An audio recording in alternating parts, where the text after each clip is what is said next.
Thanks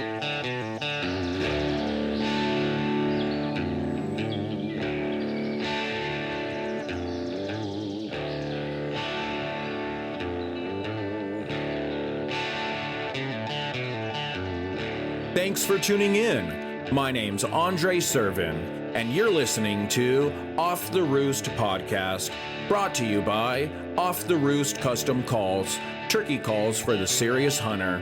Join me and my co-host, Paul Murdahl, as we delve into the world of the wild turkey, covering everything from calling tips and tactics and hunting strategies to the latest equipment available, featuring interviews from special guests and custom call giveaways.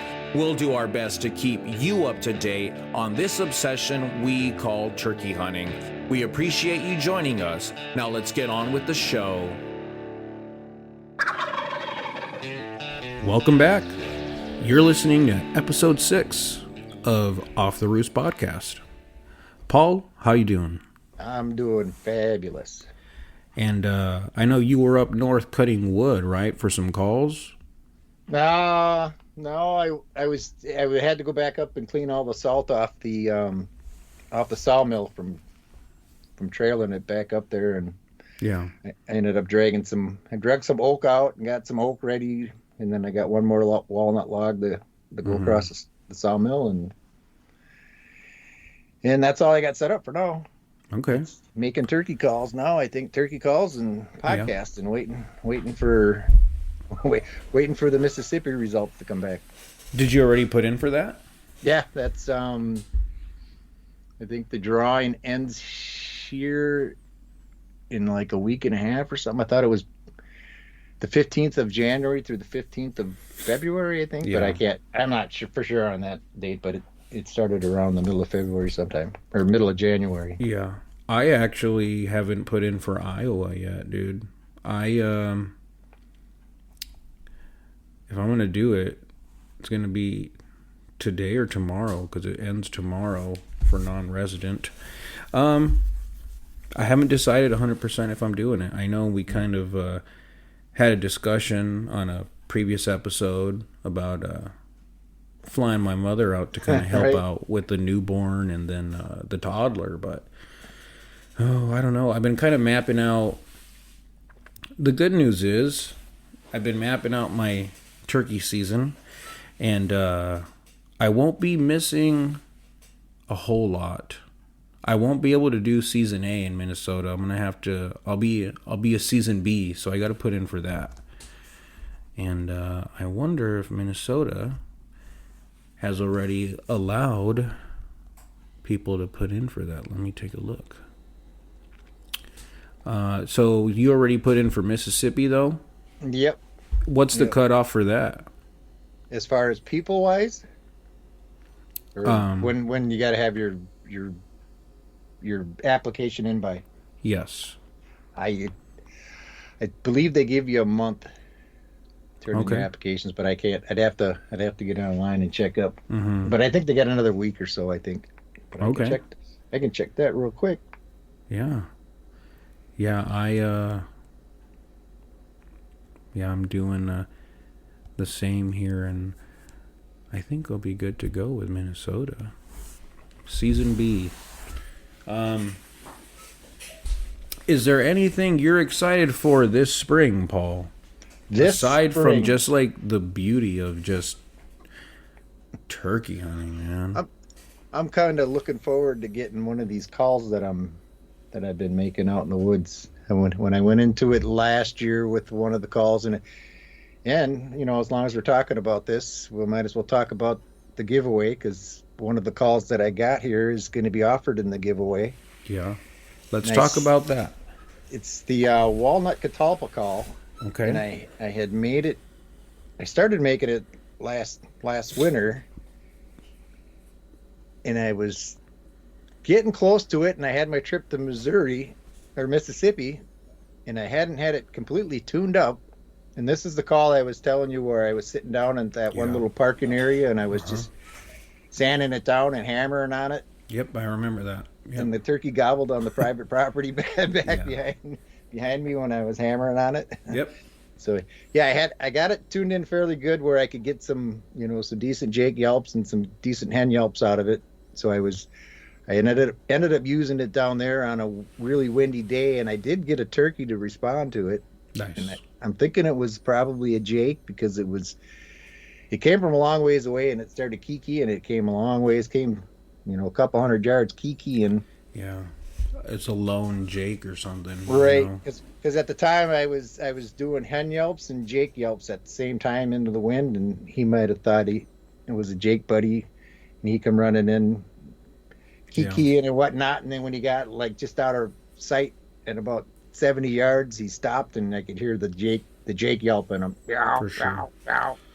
And so, okay, cool. So I know you've made 2 calls, Yep. So and we you're got going to be doing a giveaway of one of these box calls, and they're box calls, not pot yep, calls. They are box calls. they are They box are calls. custom, handmade box calls.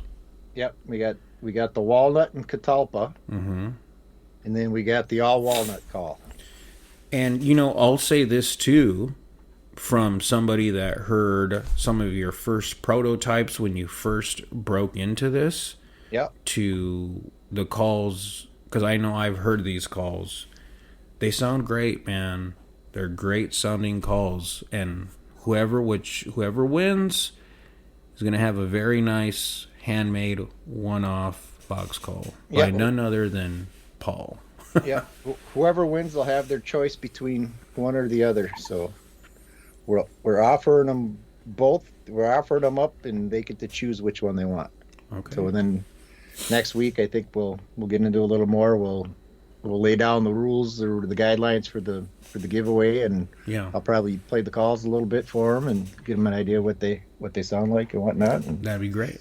And I believe you got some diaphragm mouth calls you're going to be offering up too. Yeah, we'll do that as well. And I'm glad you kind of brought that up, because I know we're gonna have the call challenge, the call battle with the cackle, Yep. And right now, I've been really busy with work and just family life, so I haven't been in the gobbler shop making calls like I normally would be. But I have started because you said we're gonna do this calling challenge, and I said Right. all right. Uh, So I'll, I found myself with like 45 minutes of time, and I was like, all right, I'm gonna go and make some calls. So I did get some new latex, and I've been experimenting with some of the stacking and the variation. And so I have about maybe 6 sitting out right now that haven't been cut yet, but I have just been kind of making some, and so I will have. Hopefully, I should have a call ready to go for our challenge next week. We could do right. that. I'm gonna let you slide this week. Yeah, for sure. And then I would think they would be me begging for the reprieve because I've heard you call before, and I guarantee you're a much better caller than I am. oh, I don't know Yeah, about I that. guarantee you. What has been happening is But I should say this on the lower end of the spectrum, the softer, more content stuff. You're a lot better than I am. well, so that's what I was gonna say. I know from last time I hunted with you, your calling sequence, the overall conversation part of it is better than me. I'm more of a reach out and make contact. You're more of a conversing caller. At least that's what it's like. It carried a lot more smoother. But But what I got from it, difference between our calls is, and you had said, you thought mine was a little more smoother and flowing, yeah, and I had made the comment that that yours is sharp, maybe a little broken, but what I compared it to would be, say, the difference between a contented hen would be smooth flowing, yelp yelp yelp yelp yelp yelp yelp yelp yelp yelp. mm-hmm. Whereas your style of calling would be, more on the lines of maybe a little excited. Yo, yo, Yes. yo, yo, Yeah, yo, yo, and that's yo, a good yo. way of putting it because Broken. yeah, I was gonna say that mine's a little bit more of a yeah, that's a good way of putting it. Yours is a Contented searching type. yes, contented searching. Mine's a little more. You're 100% correct, man. It's a little bit more of I'm throwing out a call, but I'm also hoping to maybe get a shot gobble Right. if I don't get a good back and forth response. At least maybe I can locate a Right. tom or something like that. Right. But what I have been doing, man, is for the past couple years, I've kind of just been working on the soft stuff. And that's because I like to call, man. I just like calling. I think guys that make calls, we just like calling, man. Right. And I feel that I can do the soft stuff because I actually do a lot of blind calling. If it's an area that I know the turkeys like linger around, and if I got no leads, I'll just go sit there for like an hour and just do some blind calling. And that way, so I'm not so bored yelping every 15, 20 minutes. I could go ahead and yelp, do the locating call, and then if nothing's going on, do some purrs and whines and little bubble clucks, kind of Yeah. keep it going. I guarantee you, when we get into get into doing that, I'm going to be struggling. Well, that's because I I'll practice that. I'll give you one of my purrs right now if I can muscle one up.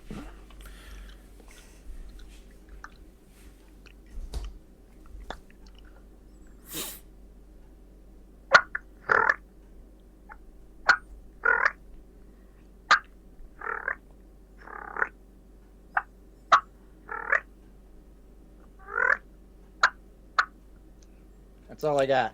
Well, I'm sure that latex probably isn't separated, right? This one here? Yeah. Yeah, the Hardys. It's But- the 4 reed, so it's probably not the best. No, I wouldn't even think It'd about be purring purring on on it. it. Yeah, maybe fighting purrs, but Yeah, not I mean- soft stuff.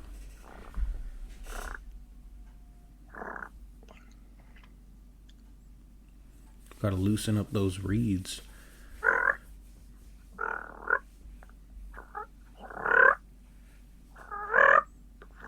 Yeah, I can't get soft with it. If I wanted to purr loud. No, I can't do that neither. That's okay. But yeah. Nope. I'll have to get that ghost gut from you because I know I can do a lot better on that ghost gut. Yeah, I will. I'll make some because I'm making some ghost cuts right now too. But I will also do a call giveaway as well. I will do some mouth calls, and we'll probably do that after your box calls, so we don't have two giveaways going on at the same time. Sure. Well, we'll figure all that out by next week. And Yep. come up with some details on that for everybody. Nice. And since we're on the topic of calls, we have on for this episode, we have an awesome call maker. He makes beautiful calls. We have on Anthony Ezolt, and he is a wingbone maker and a cane call maker from Pennsylvania. And I purchased a call from him maybe, it was about 2 seasons ago. And it's a beautiful call. And if anybody's looking to get a right. wingbone call from him, you can get one from him from the, he's on the Oldgobbler forum, so you'd have to hop on there and reach out to him. But We get into all that in the Yeah. interview at the end. Gives Yeah. you some contact. for sure. And, I learned, like, I didn't know what a cane call was, and then he kind of broke that down, and which that was cool. And I know he ended up sending me a video of, what was it, like 100-year-old cane call or something like that was going for like 50 grand at Unicoi or something. And that, that was cool. All right. But yeah, it's a great interview, and he does kind of break down a little tutorial on kind of how to go about using a wingbone call, Right.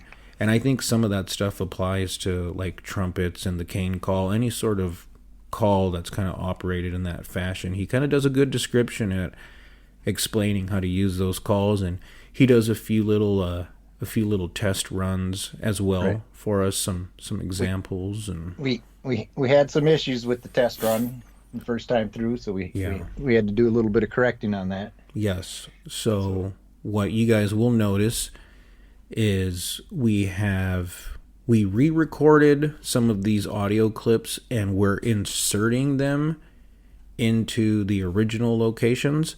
What ended up happening is in the original recording, because of the facing, because these types of calls, they project the tone in what right, direction the that they're. directional the Yes. directional, I guess, the properties of the call itself. Mm-hmm. The omnidirectional, where it doesn't vibrate all around, it shoots out in almost a straight line type of deal. Yes.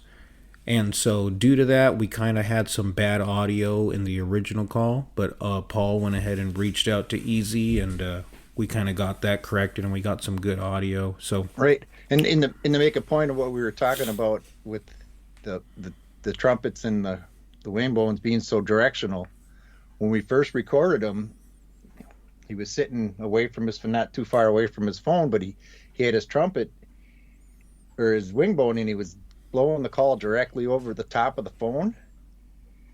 And if we still got some of the reactions in there, I talk about maybe hearing some lip smacking and stuff like that in it. I don't know yeah. if you were able to cut that or not. Yeah, I still got to get that figured out. We could leave it in because we just let people know it was there. Yeah. But we could hear that, and then when I got back on, Tony, because when we did the playback, we heard it, and we was like, no, we can't put this out there.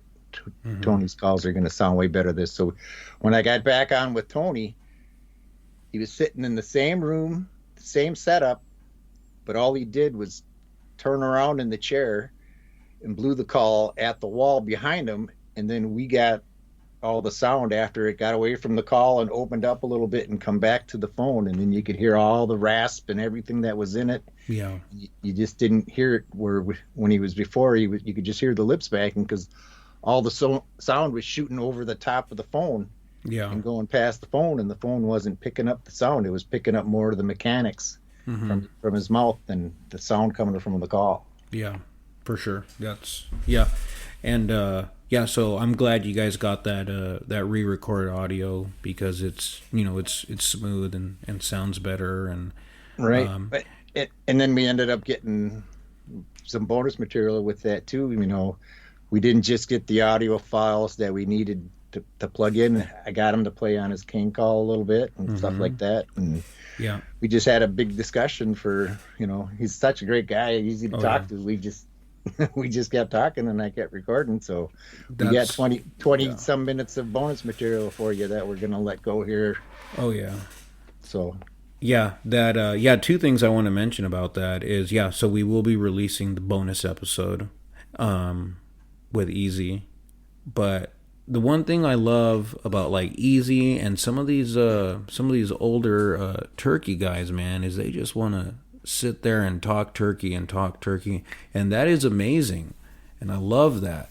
And if I had some more availability, I would totally be there for it, but unfortunately, I know with our previous guests, we had to cut it at 3 hours. I had well, stuff I had to our do. most recent guest, yeah.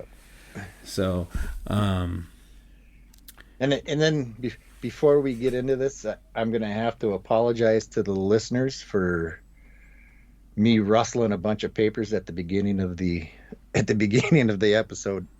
It took me, what would you say, about 15 seconds to realize what I was doing and stop all the racket. So you'll have to bear through a little bit of Tony's introduction of himself and listen to me rattling some papers. and I can't recall. I know he's been involved in the turkey game for a very long time, and he's from PA. And if anybody knows, man, PA's got they got some heavy hitters out there. But Right. did he say, I can't recall, was it like the 70s or something like that he's been I making think he calls? maybe even brought up to 60s, Yeah.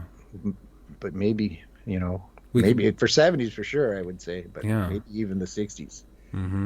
Yeah, he knows a lot. He knows a lot. So this is going to be a great one. So I guess with all that said, we're going to go ahead and dive into it. So You bet. here we go. If you wouldn't mind, go ahead and kind of, if you can introduce yourself, let us know, where you're from, all that, how long you've been making calls and all that. Okay. All right. So you want me to just start off from the beginning, huh? Start it off, buddy. Okay. All right. My name is Tony Ezolt. I'm from Kutztown, Pennsylvania. I grew up in Greencastle, Pennsylvania. It's right on the Mason-Dixon line. I started making turkey calls probably about in the late 80s. It was, more of a novelty then than actually a call making, just kind of a hobby, just something I thought was pretty cool. Yeah. I can get a little more into that later, but yeah, and then it actually worked out really good for me because that's all it was kind of a novelty, and then gradually people started asking for me to make them calls, and slowly but surely, and I also had started developing this network of people saving wings for me because I always needed more wing bones, and Yep. it just gradually increased to what it is today. And now I have to be careful or I can get buried. Yeah. So now, Tony, you say you got the network out getting wing bones. From what I understand, hen wing bones are the best to use for wing bone calls. Is that true? Well, that's a very good question. And I'll be honest with you, my favorite are Jakes and Gobblers. And I'll tell you why. A mature hen, I'll never turn that down. But, you only can get the hen bones from states that have fall seasons, unless you find, some guys do pick them up along the road if they see a dead one, which that's nothing wrong with that. But a mature hen's about the right size, but you get a lot of hen poults in the fall season, and they're very, very small, and they make a very tinny sounding call, in my opinion. Now I'll use the mouthpiece, the radius bone, and put that in a Jake body, and the rest of the bones being Jake or Gobbler, and that's a whole different story.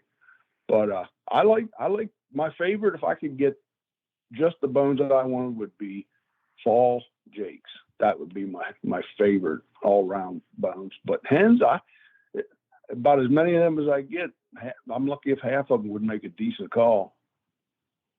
Sweet. So now, I seen you had posted online a picture of a call that you had just recently made up, I think, and it looked like it had possibly a gobbler leg bone in it with the spur on it. Is that what I was seeing?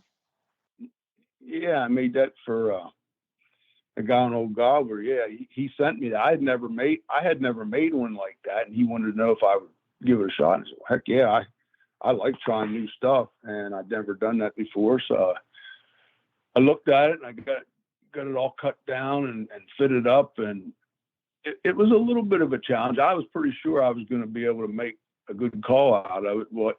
And he had also asked if I'd use a piece of cane for the mouthpiece, which I did. And I sleeved that cane with a piece of brass tubing, just so it'd be nice and bright, have a nice snappy yelp to it. And boy, that really worked out. I mean, it's a very good combination. And I was tickled with it, and he was tickled with it.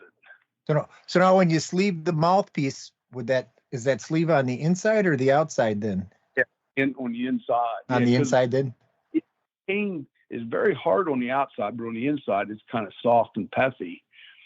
And it still makes a nice call, even just for so. But for the mouthpiece, I like that to be nice and crisp, So I found I put a little 3/32 piece of brass tubing in there. Makes a big difference and really wakes the call up. And he kind of requested that too, because he had played one. I never made many calls like that, but I had made a few, and just so happened this fella happened to play one. He really liked it, so he requested that.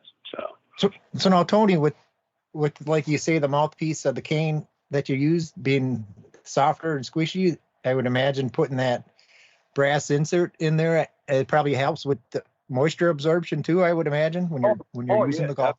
Yeah, absolutely, definitely. And that, that's why you see anybody, the trumpet makers, and they all use, Elrin and bone and buffalo horn. It's all hard stuff, medical grade plastic. There's all kind of stuff they use, but it's always very hard and crisp, so it gives a really nice, clear tone. Right. It makes sense too that, the pieces closer to the mouth, you're going to want to be as water resistant, I guess, as possible as compared to a wood. Yeah.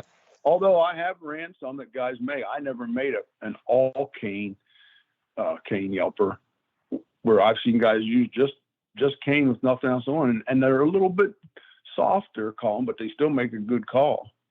Right. Yeah. Everybody has their ways. Right. I've got a question. So, I guess, would you mind explaining the difference between the trumpet and the wingbone? Well, I would imagine, I don't know the whole history of how that transpired. I've read some of it, but I would imagine guys started making trumpets, the old Turpin, Tom Turpin started off that, because that way they didn't have to worry about getting wingbones.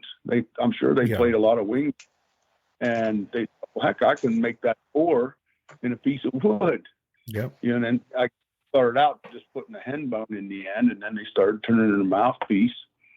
So they didn't have to rely on having turkey. And the turkeys are, plus once they got what they wanted, they could duplicate that every time.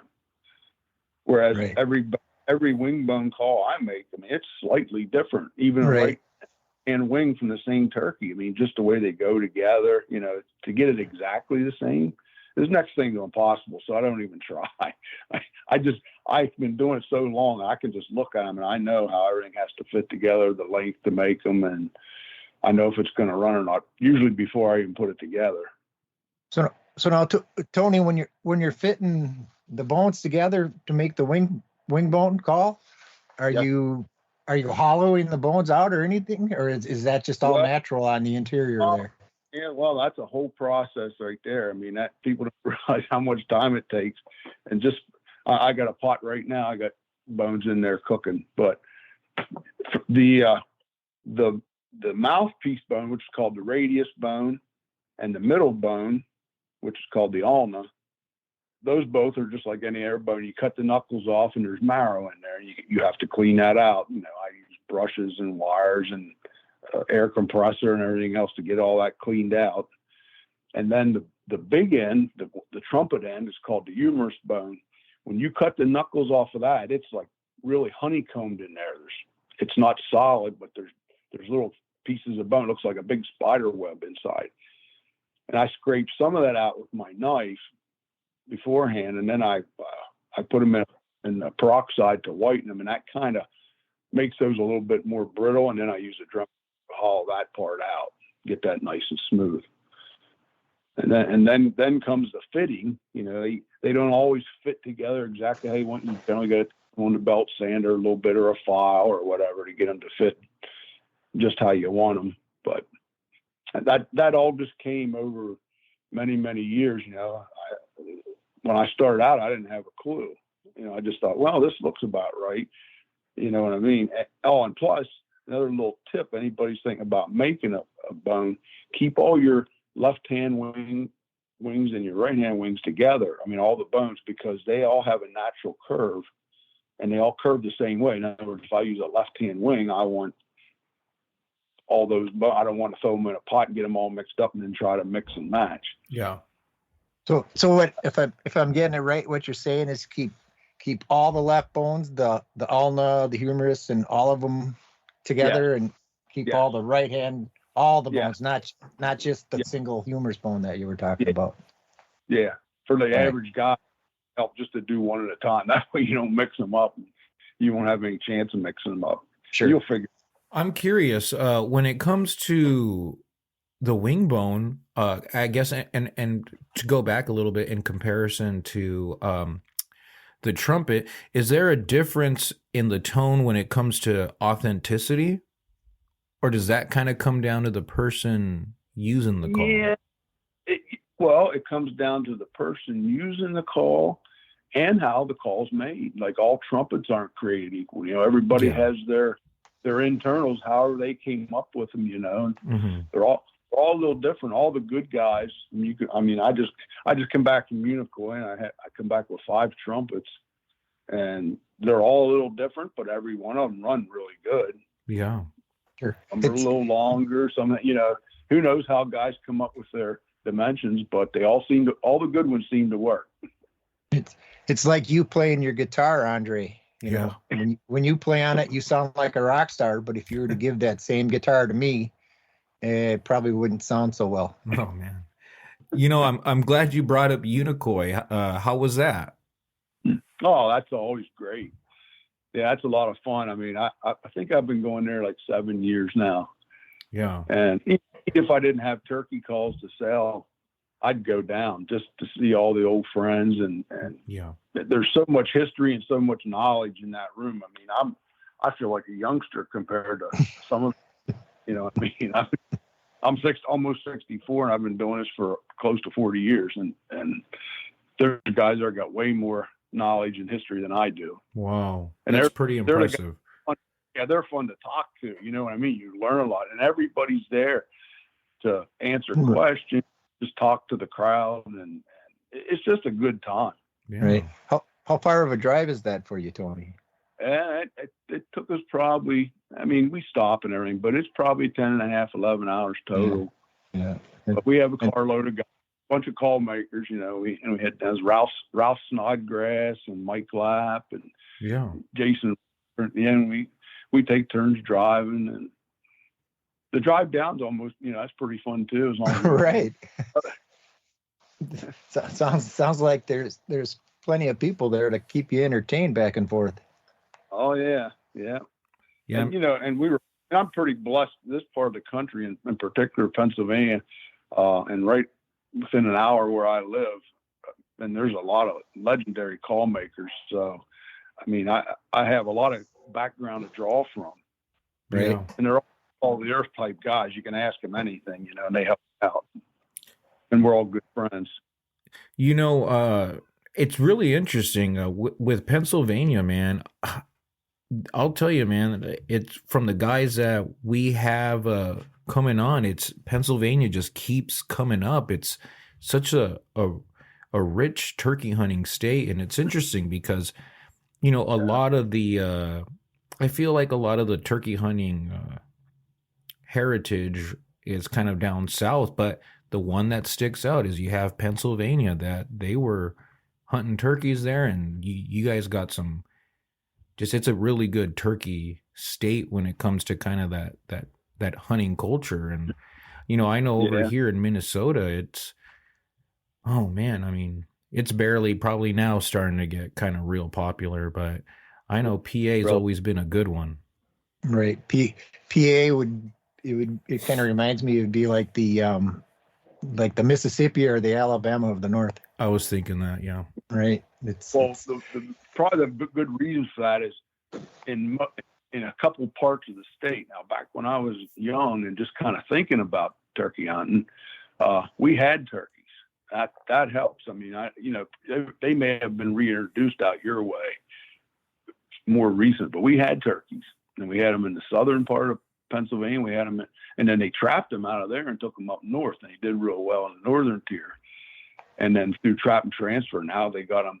Now, I will say our turkeys have been taking a hit here in the last half a decade or so. Some of the numbers are really dropping in place. Like around where I live, it's getting pretty poor.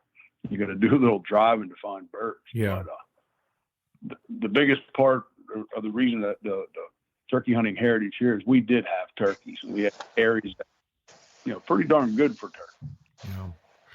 Yeah, that helped me a lot when I started hunting, because you got to hunt turkeys where there are turkeys. If you're hunting where there is none, you're not going to learn much. No. Yeah, we got the restocking in and I think it was the mid 70s here. So being that you're what 64 or something, you said 60 something. Almost. Yeah. So, seeing that you had turkeys in Pennsylvania since the beginning, you must have come out of the crib and just went right into turkey woods then, huh? Well, back when I was a kid, when I first started, I guess 1972 was my first year of hunting. Turkey hunting still wasn't real popular where I grew up. I don't know how popular it was then, but all over the state. But I really didn't hardly know anybody that turkey hunted. My dad didn't. He was a big small game hunter and raised bird dogs and stuff like that. And that's how I started hunting. I mean, we went deer hunting, but that was just something to do. But small game, man, that was where it was at, And we had, like I said, we had really good bird dogs, and I couldn't sleep the night before small game season. I was so excited. But that was something for some reason, I don't know if it was from reading, and of course there was no internet or anything like that, and it was just outdoor life and publications like that. And I had an interest to hunt turkeys, even at a young age. And one guy, I used to shoot trap. My dad was a very avid trap shooter, and I used to go along, and I shot too at a young age. And we had one guy we traveled with, and he was a turkey hunter. And he used to talk about how many miles he put on his truck before the season, and he killed turkeys. He was a known turkey hunter. But them guys back then, they kept their mouths shut.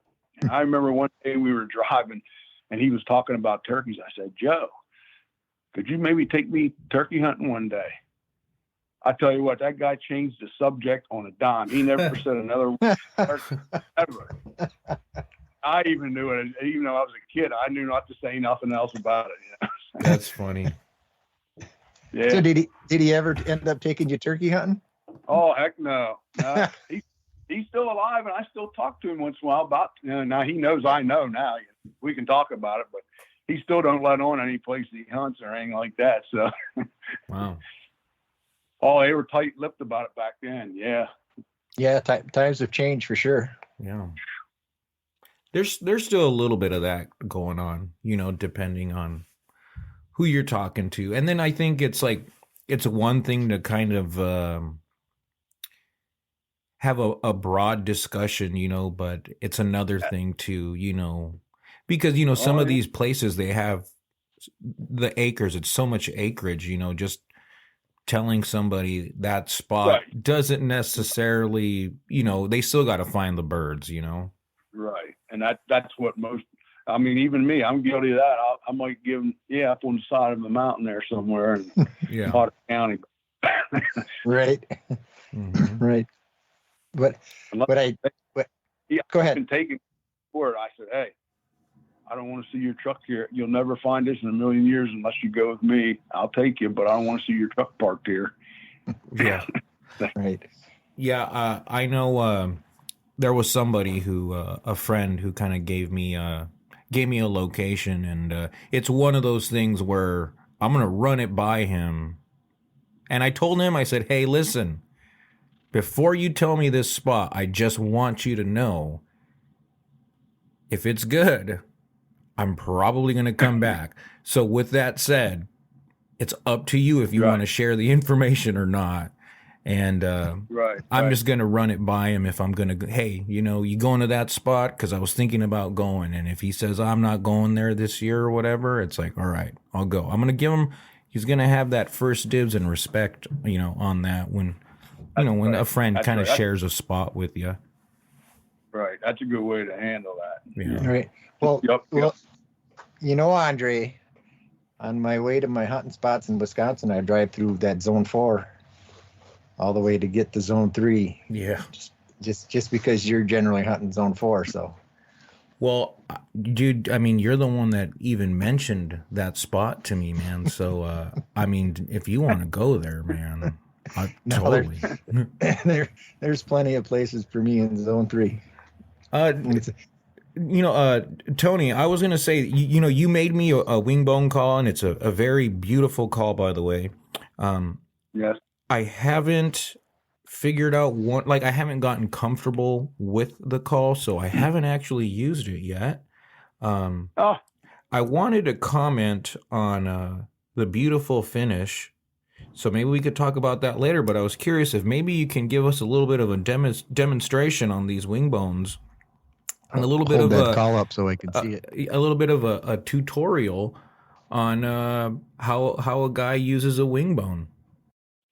Okay, yeah. Matter of fact, that's one of the neat things about being at Unicoi, because there's a lot of people come by and go, well, I have this or that kind of yelper, and I'm not real good on it. And first thing I said, well, you don't have to be real good. I mean, you got to start somewhere. Yeah. Just as long as you walk and make a soft yelp. I mean, that's really the killer call on these type of calls, anyhow.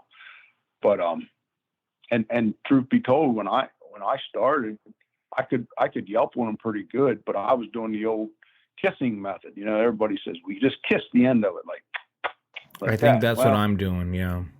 Yeah.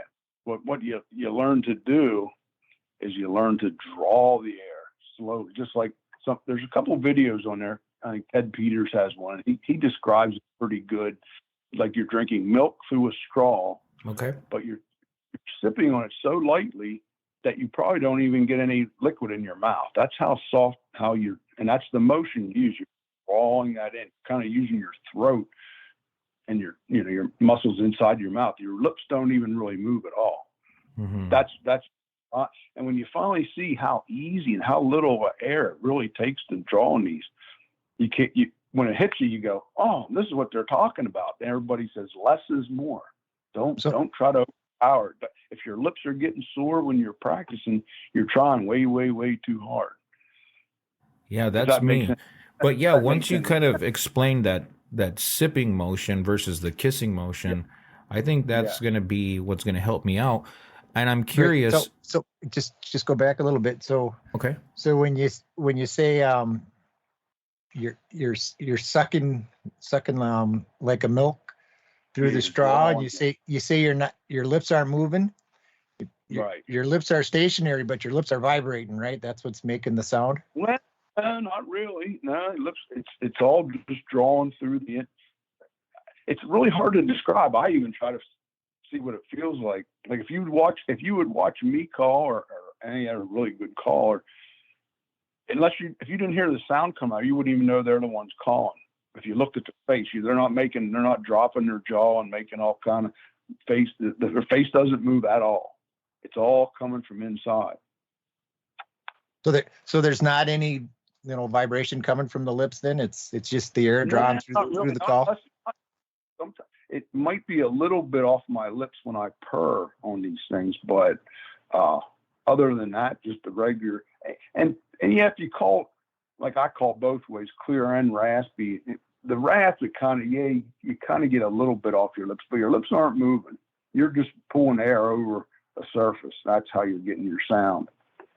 Sure. It's kind of hard to describe. I mean, that's why it's nice to have a guy right there, and I'll even let a guy watch. I said, now watch me, and then I'll watch them. I'll have them. Just take it easy, because you can 90% of the guys are going to be smacking on it, right? I said, no, not that there's anything wrong with that. You got to, like I said, you got to start somewhere. But once you learn how, I'm telling you, I barely draw a breath when I make a sound. Even when I call loud, I'm not pulling a lot of air through that call. You control your airs, I guess what I'm trying to say. I used to tell guys, try to play the Star Spangled Banner on it. Now, however that turns out, it's how it turns out, but you learn to control your air. You know what I mean? Yeah. Right.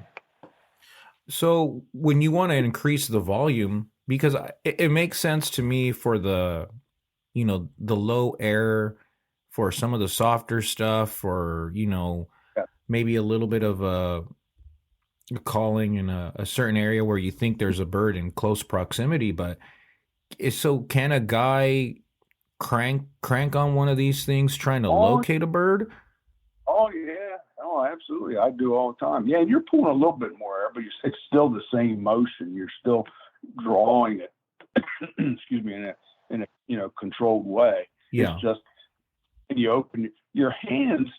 Also, on the big end are just about as important as your lips. On the other, to close that call way down and not let much air at all. Matter of fact, that's how I usually tell guys to start out. Like, just close that down and don't let a lot of air through, just enough that it breaks over and makes a sound. Yeah. And then you can open that up. Sometimes I really stand on it if I'm trying to locate a bird, like you said.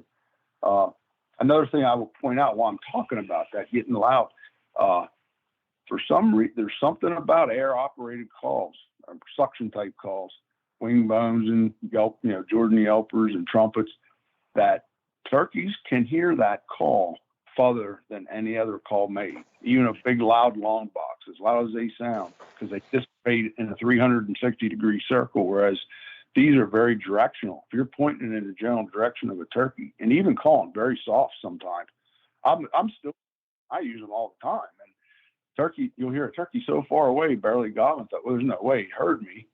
And you wait a little bit, and you call again, just the same volume, and 5 seconds later, you hear him. There's something about the way they did studies on it. I couldn't tell you which ones, but they've done studies on that where the wavelength is different, and they're very audible. But turkeys hear them for a long ways off. Right. So now, you get the procedures you just went through. Was that specific to just the wingbone, or is that transferred to the trumpets? Yep, you play them all the same. Play them all the same. Yep, you play them all the same. Trumpets generally take even less air, because if you ever look at the mouthpiece end of a trumpet, they use a much even smaller hole than what I use. Small wingbones for my mouthpiece. Matter of fact, I probably shouldn't give it away, but most people that know me know that I use snow goose bones a lot for the mouthpiece, because they're about the size of a young hen, and I can get hundreds of them as opposed to very few hen bones. So right. That's kind of how I figured it out. I liked the heavy bone of a gobbler for the main body, the middle and the end, big end, because they're very heavy. I mean, compared to a hen, it's night and day. So it has a lot of resonance. And that's a good friend of mine, the late Lee Bowles. We did a lot of this experimenting together, and we came up with starting to put hen bones in there, in the gobbler bones, and we thought, wow, this is really something. And one day he goes, I'm going to send you some bones. I want you to try them. And they were lesser Canada geese, and they were a little better. They were about the size of between a mature hen and a young hen turkey. And we thought, wow, we really got something here. Well, then he lived down in Lancaster County, and there was quite a few young fellows down there that were into pounding the living daylights out of snow geese. He got them to start lopping some wings off when they were busting them out, and we started trying them. We thought, buddy, this is it. This is the bone for the mouthpiece, and about 90% of the time. So sure, that helped a lot. That really wakes the call up. Yeah. On a big now there's ways to do things. There's little trade secrets, but there's ways to make a gobbler bone sound really good. I mean, the mouthpiece part of it, even though they're bigger, can make them sound really good. And I've built tons of them. But this little snow goose bone, boy, it really wakes them up. It makes a whole different call. That's great. I'm curious, is moisture, so let's say a guy goes out with a wingbone call, maybe that's the only call he's going to use all day. Do you have to worry about moisture buildup in the call, and does that affect the playability of it? No, not at all. Not at all. Matter of fact, a lot of guys, they're trying to get that rasp. They'll get a little slobber down in there in the mouthpiece, to get that gurgly. Yeah. No, it doesn't affect a bad way at all. No. Okay, cool. I was curious about that. Yeah. So even the king, as long as you're using a bone mouthpiece or a sleeve mouthpiece, like I was talking about earlier, it doesn't seem. I use them all day, and I never had any issue with it. So I would say no. Okay. So now getting back to the technique of playing the call that you were describing earlier. Now, if you're going to purr on the call, is that going to be the same, or are you doing something a little different? Are you going to roll your tongue or anything like that, or? Yeah, that's kind of a harder call to learn, and I'm not extremely good on it, but I like to play around with it. And it's you kind of. it's hard to even really describe how you do it. I actually saw a guy who was really good on it at Unicoi one year, and probably the best trumpet player I've ever seen. And I was listening to him do it, and I said, "How the heck do you do that?" And he goes, "You just think in your mind what you want it to sound like, and your body automatically just figures out how to." He said, "That's the best way I know how to describe it." And he's kind of right. That's kind of how I learned it. I kind of seen how he was doing it, and there's no secret to it. It's just like you just keep thinking, what do you want it to sound like, and eventually it comes. So you're warbling your airflow as it comes out, or are you gurgling, or? Yeah, I'm kind of. Like I said, it's hard to describe. I probably vibrate my lips a little bit when I purr.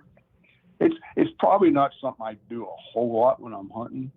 Sure. Not that purr's not a good sound, but at that point, I'm generally just, if I have to call, I'm soft clucks and maybe a very, very soft yelp, at that point. And I'm not too much worried about purring at that point. I usually got the beat on his head somewhere, or he's just about to get it, put it that way. Okay. Right. How does a guy, because I was curious when it comes to doing cuts and yelps, I imagine the motion is somewhat similar as the yelp, just kind of in the pattern of a cut, right? Yeah, of course, cut, you cut it off basically. It's a very staccato note. Yeah. So you want it to sound sharp, fairly sharp. Mm-hmm. You're not puttering I always tell guys, don't worry about putting. You're never gonna really, as long as you're working that into your calling sequence, no turkey's ever gonna get scared thinking you're doing a putt. But you know what I mean? You just follow with a couple soft little yelps and everything's cool. Right. Instead of just going pack, pack, pack, and then leaving it sit out there. I mean, cutting is that's an effective call, and I do it a lot. Wingbones and trumpets and all, they cut very, very well, and it's very audible, and they sound real. You get that nice bubble cluck. Right. It's really hard to do like a yelper. From the wingbone and the trumpet players, the good ones that I've heard playing, they really excel in the soft, quiet stuff. The bubble clucks and the little whines and stuff like that. The real soft, higher pitched stuff they seem to do pretty well in. Yep, with these type of calls, probably any of the calls, regardless, but these type of calls, to me, that's the turkey dinner call. It's that real soft couple clucks and that little very soft yelps. Just coop, coop. I call it the coop, coop, coop. Coop, coop, coop. Right. That's what just drives. And I guess while I'm talking about it, and I don't say this because I make them, and I didn't know this for a lot of years. I'll just be honest with you. I made wingbones and yelpers wingbones for a lot of years.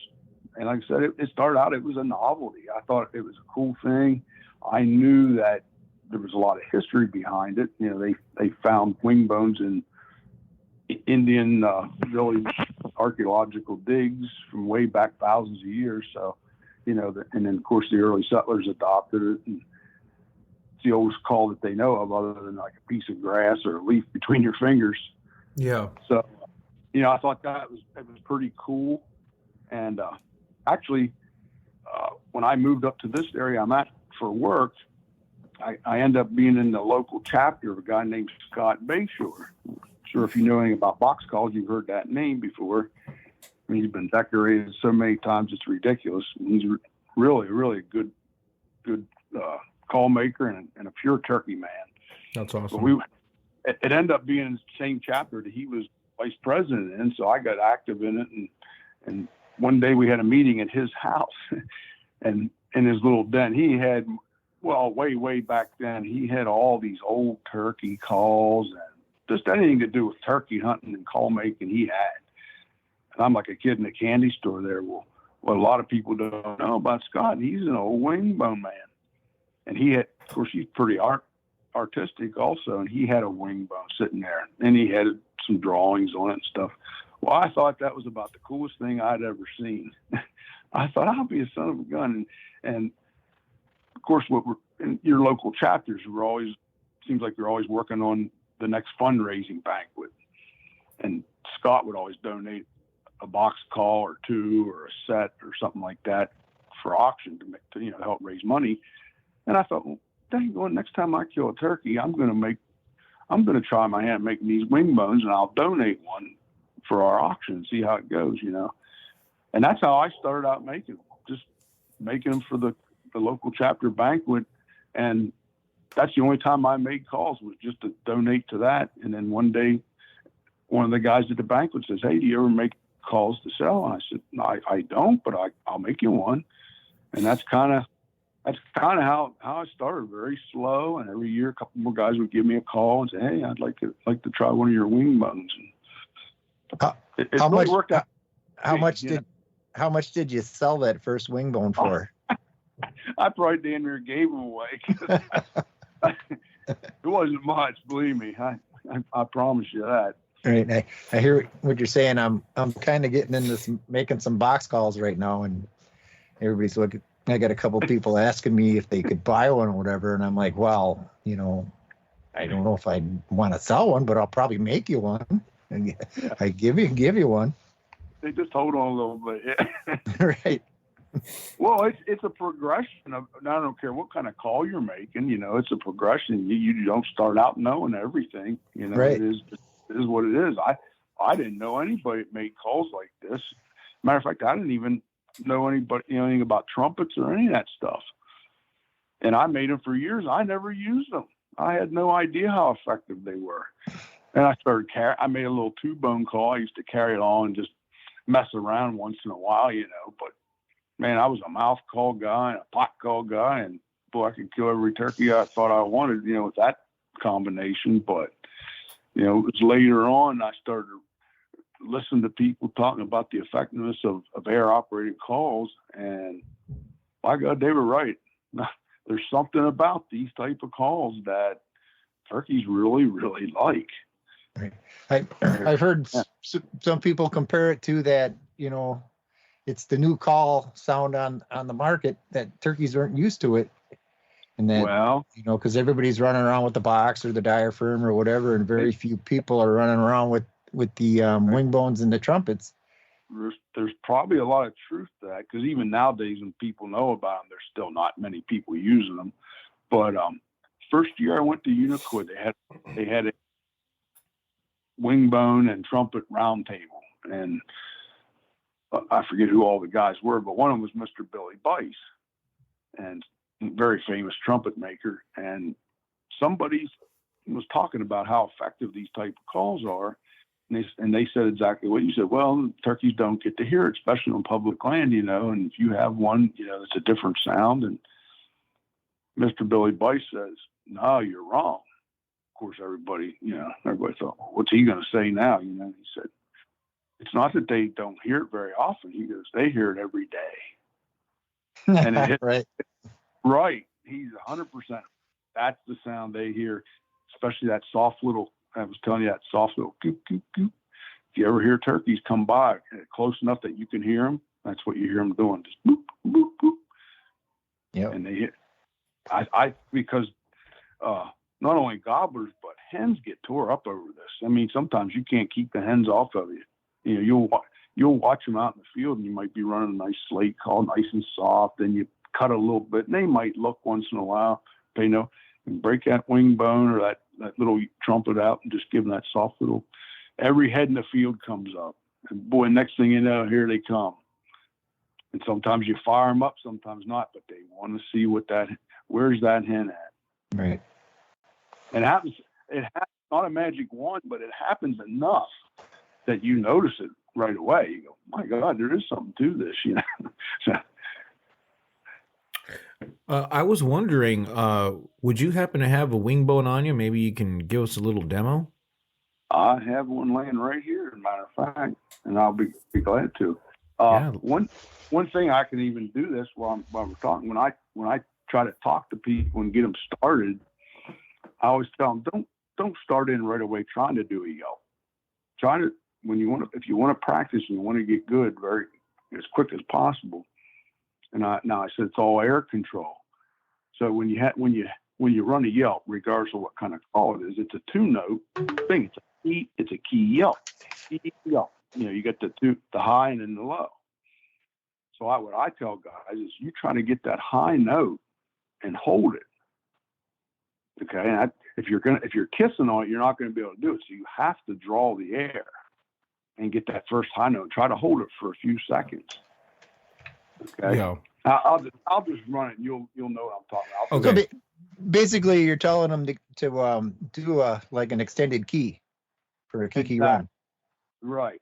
A lot of people have, even guys that are pretty good, do a key. I'm like, well, if you can do a key, you just gotta hold that first note and don't let it drop into the yelp.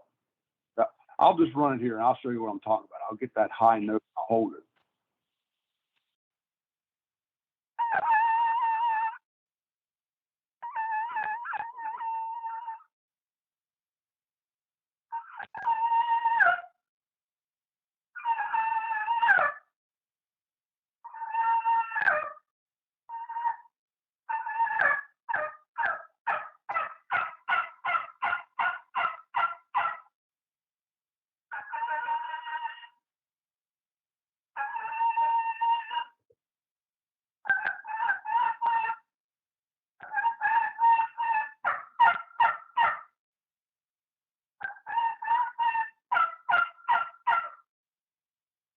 That's how I teach people to do the key also, because a lot of guys say, well, I can't do that. So, well, if you can yelp, you can learn to do the key because you already got the first note. You just got to learn to hold it.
So there's a little quick, but you see what I mean? I'm holding that first note, and that helps you with your control, because you have to have control to be able to hold that note. Right. What I'm noticing, with what you just did, and say if I was listening to somebody playing on a diaphragm, and the notes between your high and your low on that call you were just playing, they seem to be a little more crisper and precise than if you get somebody on a diaphragm where you do the yelp or whatever. It's more of a drawn out. Yeah. Well, yeah. What you had going on there, it was more crisp. It was more you. If you know what I'm saying. And you can speed that up or slow it. If I'm trying to sound like a gobbler, I'm going to slow that down a little bit more. But you can do anything on these calls as you can do on any other call. It's just some things require a little more practice and something a little different used to. But I'll say, I have every kind of turkey call known to man. And, it's fun to get them out. It's fun to run a pot call and a box call and this and that. And a couple minutes and you're kind of tired of it. I never get tired of messing with these yelpers. They're all a little different. You're always trying to get a little better. And, I told somebody I'd pick a fountain pen up off the floor and take the guts out of it and make a turkey call out of it. If I see one laying there and it's got a hole in it, it's got any length to it, I'm going to try to make a turkey call out of it. So now, Tony, it sounds, what we talked about, the trumpet excelling in the softer or whatever stuff. Do you use it to get a little aggressive, and can you do that on the call right now for us?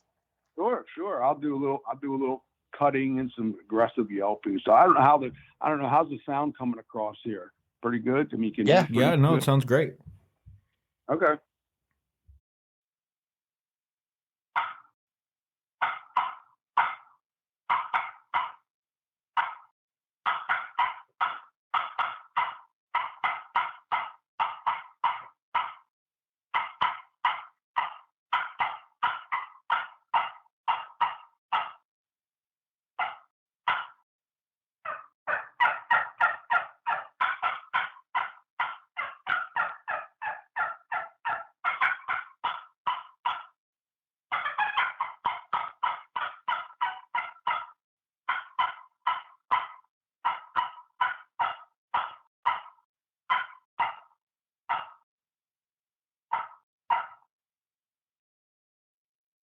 So there's some pretty loud cutting. I don't know how it came across there, but that's, if I was trying to stir something up, that's what I'd be doing.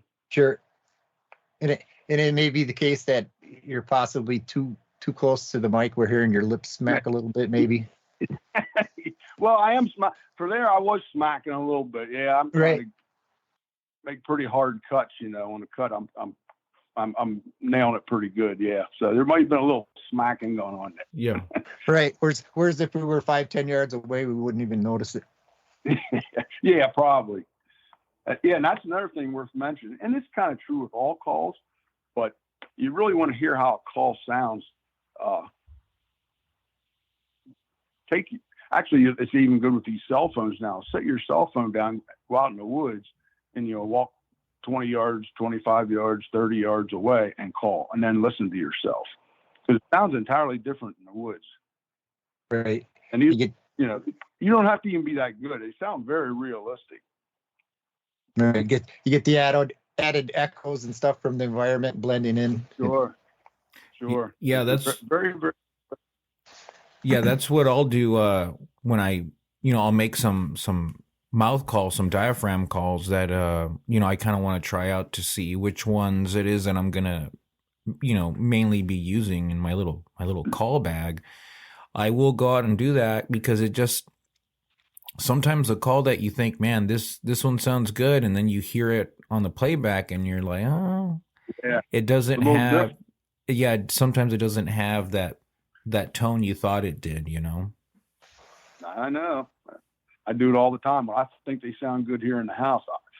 My final test is to go out here in the driveway. I live on top of one side of a big valley, and I'll call out across to the other wooded hillside where it really rings out through there. You can really get a good feel for what a call sounds like here. Yeah. And sometimes I'm a little surprised. Sometimes I'm pleasantly happy, and other times I'm a little bit disappointed. I thought, damn, I thought it sounded better than that. Right. It's like when that's the true test.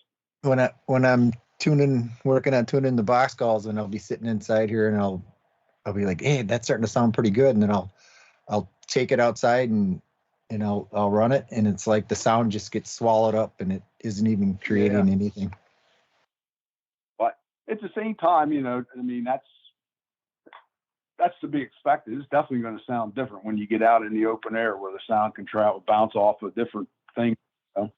Right. And I'll go back in and I'll take the same call and I'll keep working on it or whatever. And then I'll get back outside, and then, you can hear it ring. It's like the difference between not tuned and tuned, where it sounds fairly decent, but there's, I guess it would maybe not be enough vibration or whatever to carry, distance in the outdoor environment to fill up the outdoor environment, or maybe something that's with it. But once I get it where it's close to being tuned, then if I go outside, then you can hear it, shoot out there instead of just being all muffled and like I'm calling in a closet or something.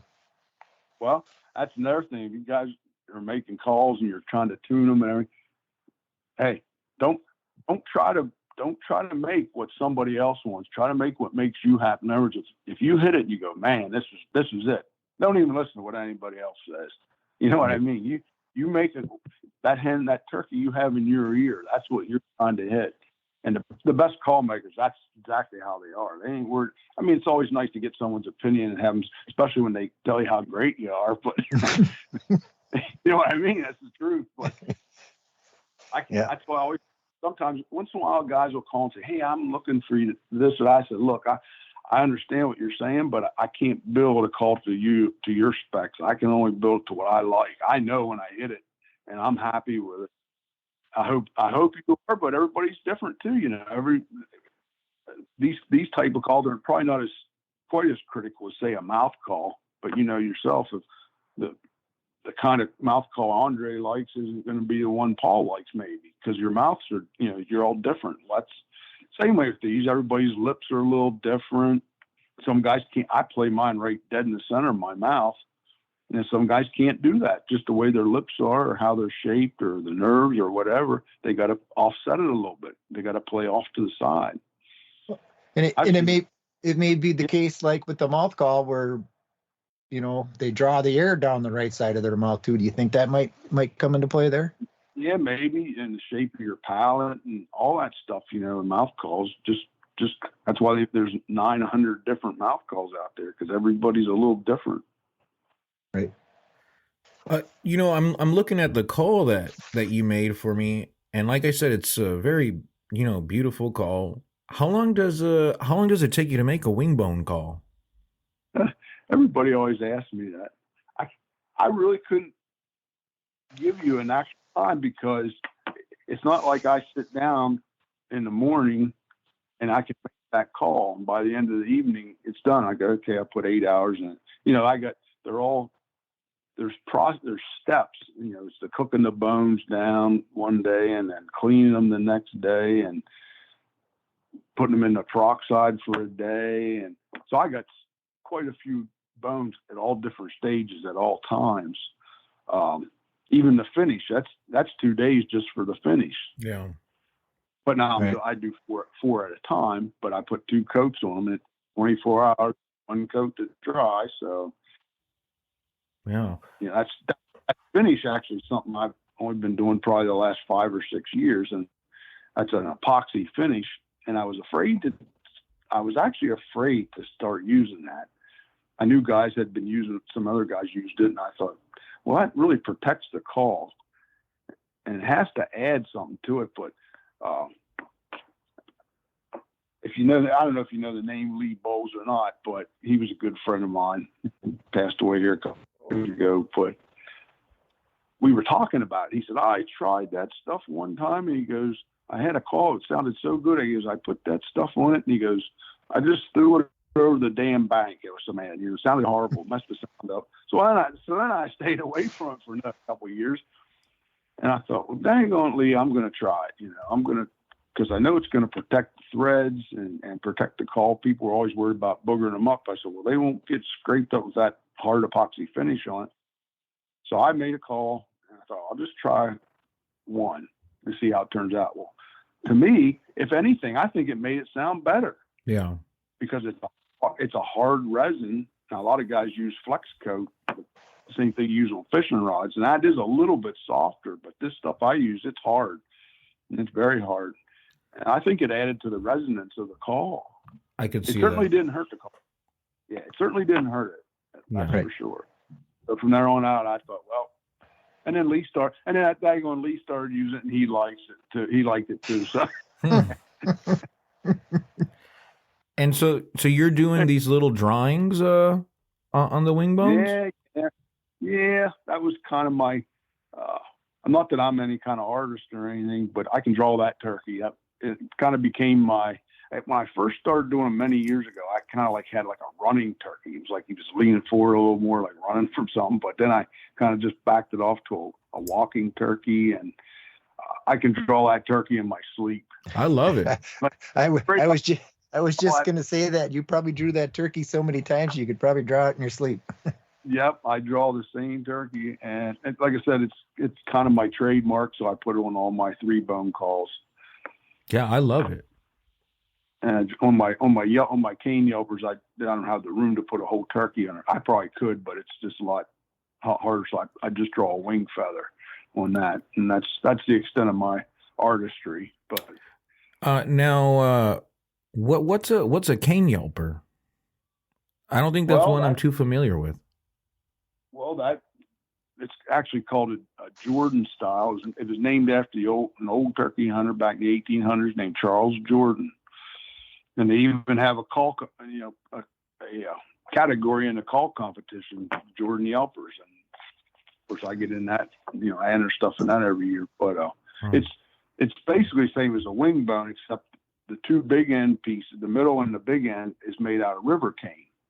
Mm-hmm. It's kind of like bamboo, but it's perfectly round instead of having that flat spot on it like bamboo has. And you can only get it down south. I guess about as far north as it grows in some places in Virginia. But so I have to have guys cut that for me and ship it up. But that they were just old turkey hunters back in the day, and they were looking for things to.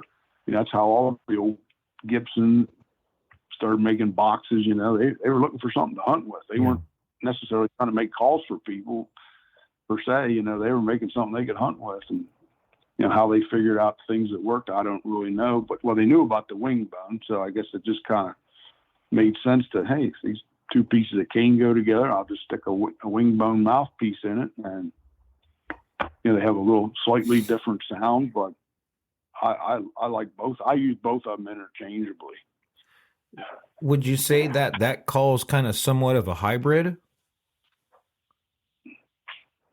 Yeah, it was probably the next step to, I don't know exactly when the order of things transpired, but I guess that the cane yelper would have been the next step, even before the trumpet. Yeah. Who knows when guys started messing around with this stuff, but that just brings me up a little point of interest here. Down at Unicoi, out like in the lobby, they always set up a few tables out there, and these older gentlemen that are historic call collectors, they bring their stuff in and they let everybody look at it. Heck, they let everybody run them.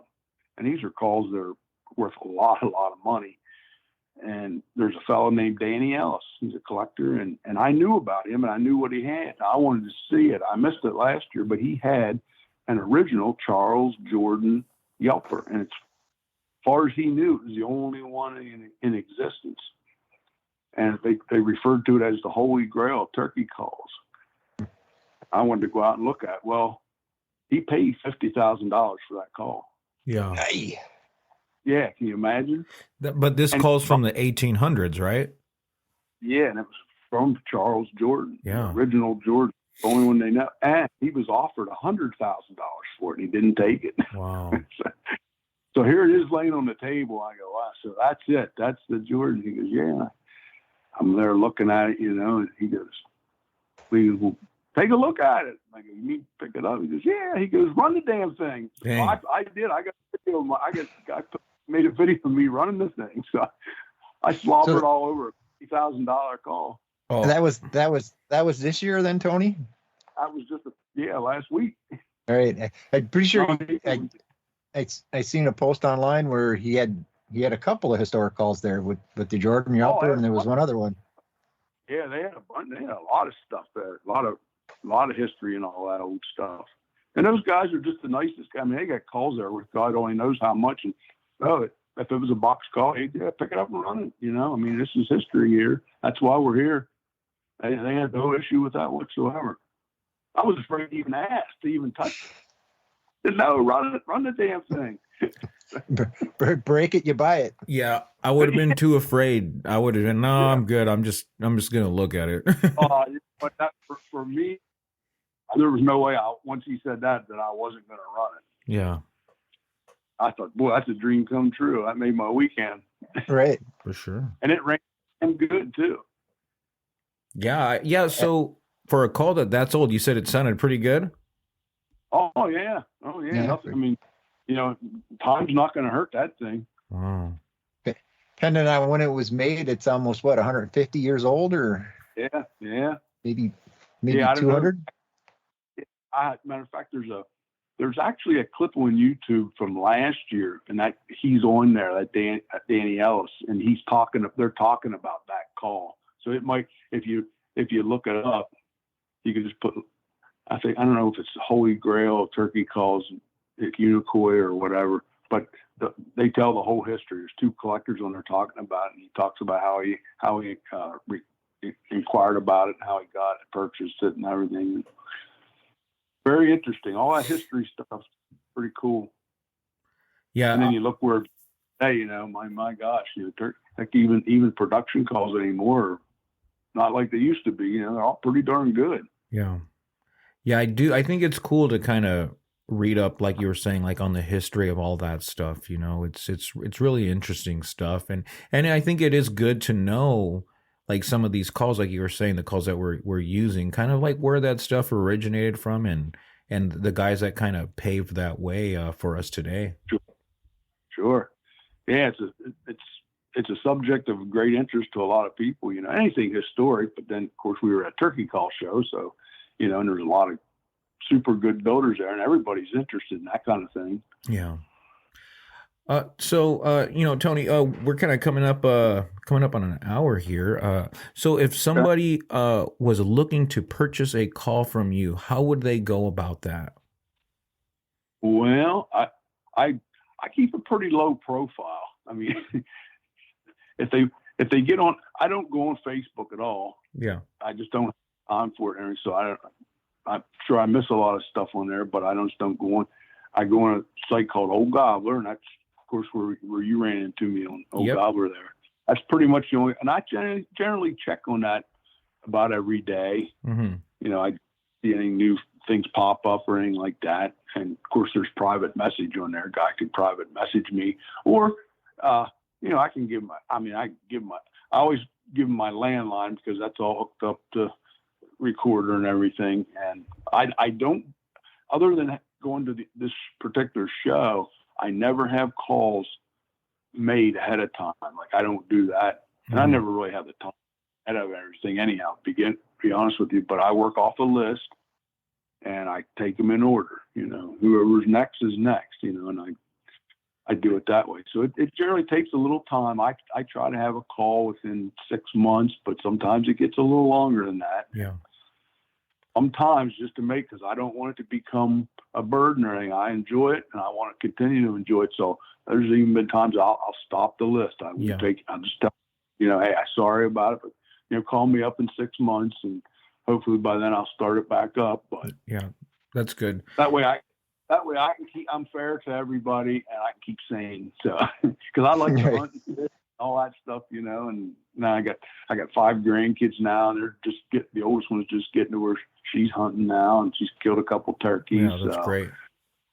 That's Pap's new life now, is taking the grandkids out, getting them all right. Right.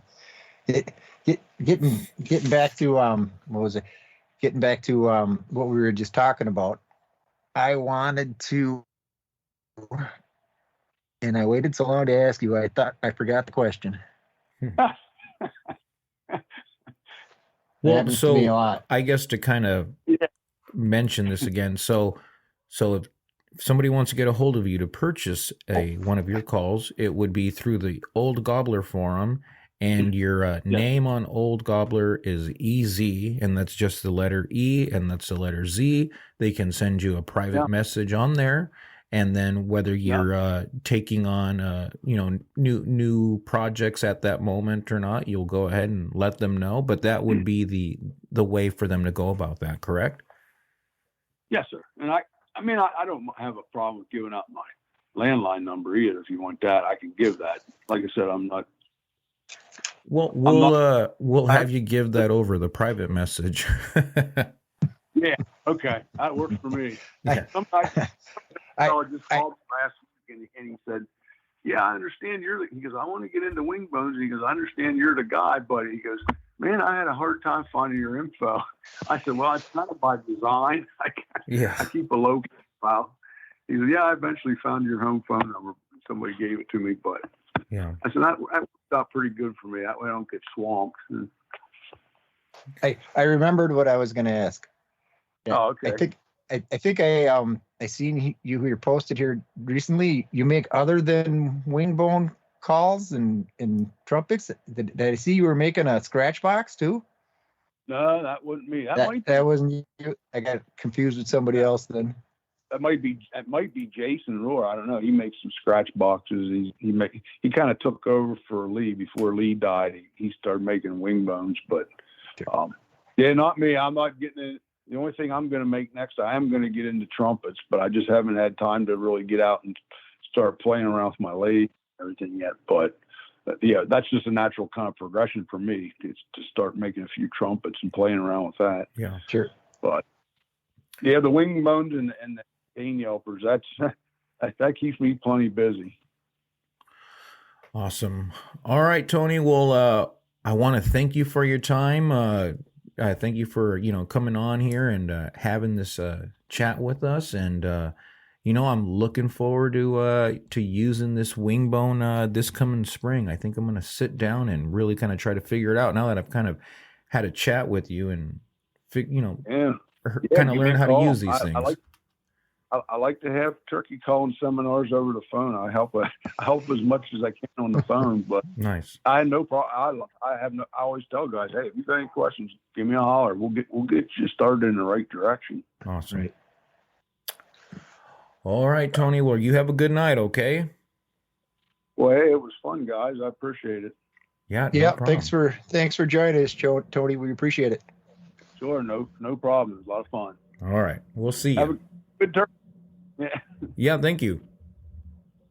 All right, see you guys. See ya. Thank you for listening to the Off the Roost podcast. If you enjoyed this episode, please like and subscribe. You could also follow us on Instagram at Off the Roost Calls and on TikTok at Off the Roost Pod. Stay tuned for future episodes where we'll do our best to keep you informed on the latest in turkey hunting and try to remember the heritage that surrounds the elusive and sometimes mystical animal that is the wild turkey.